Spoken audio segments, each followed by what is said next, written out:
Salam saudara pemirsa, sebelum saya menyampaikan firman Tuhan untuk saudara-saudara sekalian, saya ingin mengajak saudara sekalian untuk menyanyikan sebuah pujian yang mengajak kita semua untuk memuji dan menyembah Tuhan lebih bersungguh-sungguh, memuji dan menyembah Tuhan.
Salam saudara pemirsa, selamat berjumpa dengan kami kembali dalam program Berita Pengharapan. Hari ini saya ingin mengajak saudara-saudara sekalian melihat salah satu sisi pekerjaan Roh Kudus yang luar biasa. Kita bicara tentang karunia-karunia Roh Kudus. Sebelum mendengarkan firman Tuhan, mari kita berdoa. Bapa, dalam nama Yesus kami serahkan waktu ini ke dalam tangan Tuhan. Engkau memberkati kami dengan firman-Mu. Dan kami berdoa supaya semua pemirsa, saudara kami yang menyaksikan program ini Tuhan, untuk Engkau menolong mereka semua, supaya semua rindu, semua ingin, semua berharap dipakai oleh Roh Kudus, dipakai oleh Tuhan sendiri untuk menjadi saksi bagi nama-Mu, mendemonstrasikan, membuktikan tentang kuat kuasa Allah dalam kehidupan mereka. Terima kasih Tuhan. Terpujilah nama-Mu Tuhan. Dalam nama Yesus kami berdoa. Haleluya. Amin. Mari kita mendengarkan firman Tuhan yang kita ambil hari ini dari 1 Korintus pasal 12 ayat 7 sampai 11. 1 Korintus 12 ayat 7 sampai 11, demikian firman Tuhan. Tetapi kepada tiap-tiap orang dikaruniakan penyataan roh untuk kepentingan bersama. Sebab kepada yang seorang roh memberikan karunia untuk berkata-kata dengan hikmat, dan kepada yang lain roh yang sama memberi karunia berkata-kata dengan pengetahuan. Kepada yang seorang roh yang sama memberikan iman, dan kepada yang lain ia memberikan karunia untuk menyembuhkan. Kepada yang seorang roh memberi kuasa untuk mengadakan mujizat, dan kepada yang lain ia memberikan karunia untuk bernubuat, dan kepada yang lain lagi ia memberikan karunia untuk membedakan bermacam-macam roh. Kepada yang seorang ia memberikan karunia untuk berkata-kata dengan bahasa roh, dan kepada yang lain ia memberikan karunia untuk menafsirkan bahasa roh itu. Tetapi semuanya itu dikerjakan oleh Roh yang satu dan yang sama, yang memberikan karunia kepada tiap-tiap orang secara khusus seperti yang dikehendakinya. Katakan amin. Bapak Ibu Saudara sekalian, saya tidak sedang mengajar tentang karunia Roh Kudus. Karena dalam bagian ayat yang lain juga Roma pasal 12 misalnya ada disebutkan tentang bagian dari karunia. Efesus pasalnya yang keempat disebutkan juga di sana. Jadi saya tidak mengajar. Yang saya maksudkan ialah kalau gereja saudara sekalian atau kehidupan pribadi saudara sekalian mau bertumbuh secara rohani, mau terlibat dalam pelayanan pekerjaan Tuhan, suka tidak suka saudara sekalian, kita harus hidup dipenuhi oleh Roh Kudus dan dikuasai oleh Roh Kudus itu yang menampilkan citra Kristus, memanifestasikan kuasa Kristus. Untuk apa? Supaya orang melihat Kristus yang hidup dalam hidup kita dari segi dimensi kuasanya. Mari kita mulai sekarang dengan ayatnya yang ke-7 tadi. Bunyi firman Tuhan demikian. Tetapi kepada tiap-tiap orang dikaruniakan penyataan roh untuk kepentingan bersama. Jadi tiap orang percaya, kalau sudah bertobat dan terima Yesus, setelah Tuhan berikan karunia, tentu kita melihat misalnya karunia itu 9, buah Roh Kudus juga 9. Kenapa? Karena kalau sampai dia begitu banyaknya dan sudah memang orang yang hebat dipakai Tuhan, mempunyai 9 karunia ini, sudah akan pecah. Bejana itu akan pecah karena kita sudah mirip dengan Tuhan sendiri.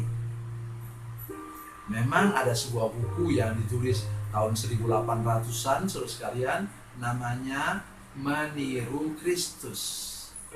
Buku itu salah satu buku klasik tentang bagaimana kita bisa hidup meniru Kristus. Tetapi di sini bukan itu yang saya maksudkan. Mari kita belajar di sini bahwa Tuhan memberi kita karunia untuk kepentingan bersama, supaya seluruh tubuh Kristus ini bertumbuh secara seimbang, selaras, dan serasi, bertumbuh bersama. Itu sebabnya dulu sebelum ada istilah komsel ini sekarang, itu kita biasanya pakai namanya KTB, kelompok tumbuh bersama. Nah, di situ kita praktekkan karunia-karunia Tuhan sehingga semua anggota kelompok itu bertumbuh secara rohani. Mari kita lihat beberapa saja. Tadi saya sudah katakan saya bukan mengajar sekarang. Mari kita lihat ayat yang ke-8. Sebab kepada seorang roh memberi karunia untuk berkata-kata dengan hikmat. Kata-kata hikmat. Kata-kata bijaksana. Kata-kata yang memberi kita kemampuan untuk mengambil sebuah keputusan. Teman itu ngomong kepada kita di bawah urapan Roh Kudus, dan kita yang merencanakan buat keputusan. Biasanya ini keputusan yang besar, Bapak Ibu sekalian, yang mungkin menyangkut masa depan, katakanlah jurusan di perguruan tinggi. Kita perlu hikmat daripada Tuhan untuk masa depan karir dan profesi kita. Pada waktu itu ada teman yang berbicara kepada kita, apalagi kalau itu gembala atau pendeta jemaat yang bicara kepada kita, mengatakan bahwa sesudah berdoa, mengatakan bahwa mungkin kamu lebih baik ambil jurusan. Saya punya sahabat sangat baik, seorang ibu, ya, dia itu dokter gigi, Bapak Ibu sekalian. Dia dokter gigi, tetapi dia kemudian hari menjadi seorang bankir yang sangat terkenal di negeri ini. Loh, apa hubungannya?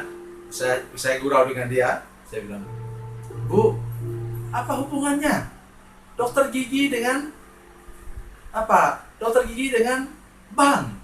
Dia bilang, Samuel, dia lebih tua dari saya. Samuel, Lu nggak tahu ya, itu kalau orang sudah mau bayar kredit itu katanya, itu orang lebih sakit daripada sakit gigi kalau belum ada uang untuk bayar. Nah itu dia saudara sekalian. Mungkin sebenarnya dulu dia tidak betul-betul bertanya kepada Tuhan, tetapi kemudian Tuhan bawa arahnya karena dia orang yang mengasihi Tuhan. Oh, dia ikut terlibat dalam pelayanan-pelayanan besar di negeri ini, dan kemudian saudara sekalian, dia Tuhan arahkan kepada jalurnya. Karena ketika dia menjadi bangkir terkenal di negeri ini, dia kemudian banyak sekali menjadi berkat di mana-mana. Karena dia memimpin kemudian sebuah yayasan yang sangat banyak menolong orang yang ditimpa bencana dan yang lain. Bapak Ibu Saudara sekalian, itu baru satu karunia hikmah. Kemudian yang kedua, kata firman Tuhan dengan pengetahuan. Ini hanya beberapa saya bisa uraikan di sini. Berkata-kata dengan pengetahuan ialah orang itu bisa tahu. Bisa tahu masalah orang dengan dia bercakap dengan orang itu. Akhirnya masalah yang selama disembunyikan kemudian terungkap. Tentu ini tidak bicara di depan umum. Tentu ini menyangkut pelayanan konseling pribadi. Tuhan tidak pernah mempermalukan orang di depan umum. Bacalah Alkitab saudara sekalian. Bacalah keempat Injil. Jadi kalau ada yang hamba Tuhan suka mempermalukan orang di depan umum itu, saya ragu-ragu. Apakah betul dia dikuasai Roh Kudus atau tidak? Menempelak orang itu bukan dari mimbar. Apalagi kalau sampai menyebut orang. Itulah tadi karunia pengetahuan. Satu lagi yang saya ingin singgung kepada kita, yang lain sudah tahu semua. Yang satu lagi ialah membedakan bermacam-macam roh itu bisa berbentuk daya dorong, motivasi bagi hidup kita. Nah, kadang-kadang kita tidak mengerti apa yang mendorong orang ini buat begitu ya. Apa yang mendorong orang ini buat begini ya. Tapi ketika kita berdoa, minta karunia Roh Kudus tunjukkan. Misalnya, apa yang terjadi pada Yesus? Katanya, iblis membawa dia naik ke puncak gunung yang tinggi dan kemudian dari sana tunjukkan semua kemegahan dunia. Dan iblis katakan, semua akan kuberikan kepadamu kalau engkau sujud menyembah aku. Yesus tidak mau ikut. Kenapa? Ujung-ujung dari kelimpahan dunia ini membuat kita bisa menyembah iblis. Dia tolak dengan tegas.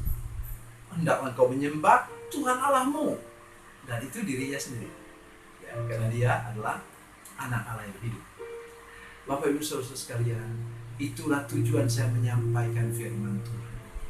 Bahwa dengan karunia Roh Kudus kita dapat membangun jemaat bersama-sama, membangun rekan-rekan bersama-sama. Sekarang membangun dalam rumah tangga kita sikap yang hormat, takut akan Tuhan, dan kita dipakai oleh Tuhan menjadi berkat bagi semua orang.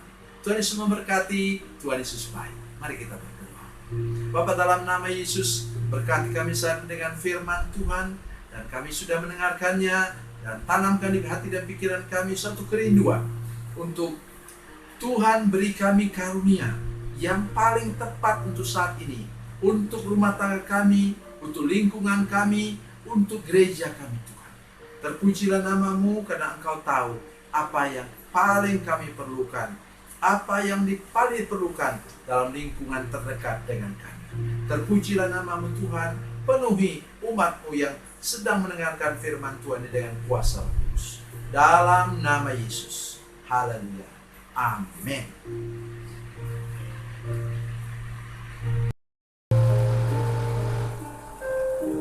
Bila Anda memerlukan dukungan doa kami, atau bila Anda punya masalah yang ingin didoakan, silakan menghubungi nomor Telepon kami 0812 7661 1125. Dan bagi Anda yang berada di luar negeri, silakan menghubungi +62 812 7661 1125. Tuhan Yesus memberkati, Tuhan Yesus baik.